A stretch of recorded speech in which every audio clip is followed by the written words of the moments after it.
This guy looks like he's about to tell you he just took a world record sized dump in the Applebee's bathroom. Max Payne is about a depressed New Yorker named what was his name again? Anyway, this guy single-handedly murders half the criminals in the city while high on painkillers in order to enact his revenge on those responsible for the death of his family. Seriously, this guy downs enough aspirin throughout the course of the game to kill an elephant.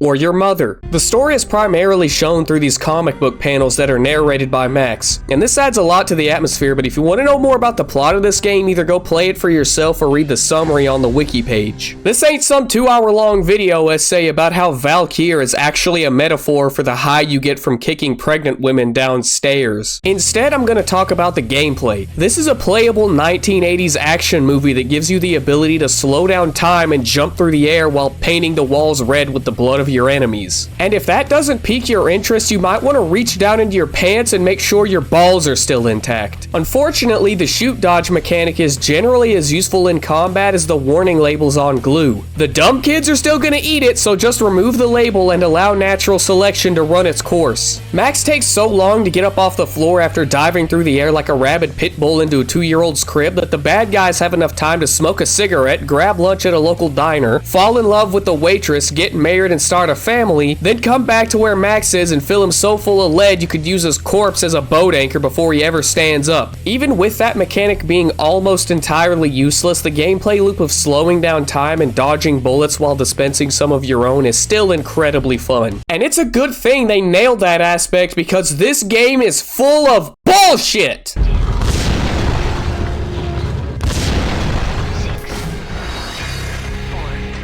If the developers didn't give you the ability to quick save and reload at a moment's notice, the only people that would have ever finished this game are masochists who like to get fucked with a 1-inch drill bit, otherwise known as Dark Souls fans. I mean, seriously, how was I supposed to know this bullshit happens? The answer is you don't. About a third of the challenge in this game is a memory puzzle that you stand the same chance of surviving as a dodge challenger in the hands of a low credit score individual.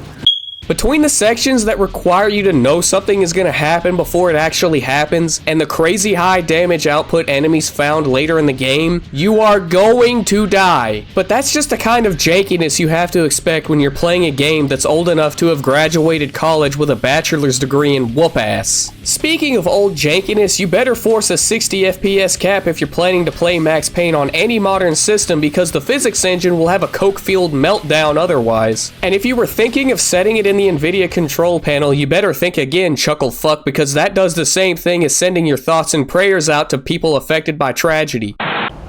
Empty your pockets, motherfucker. Oh my gosh, a mugging! Fear not, I shall save you with the power of thoughts and prayers!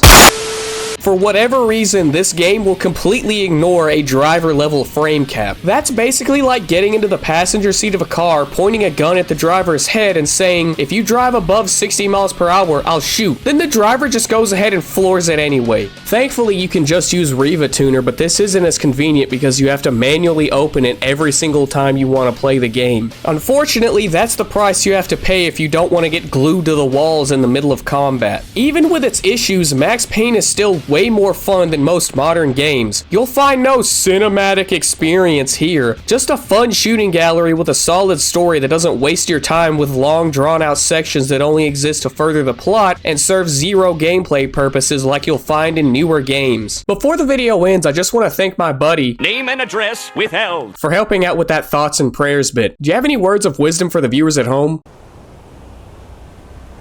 Wow, what a guy, am I right?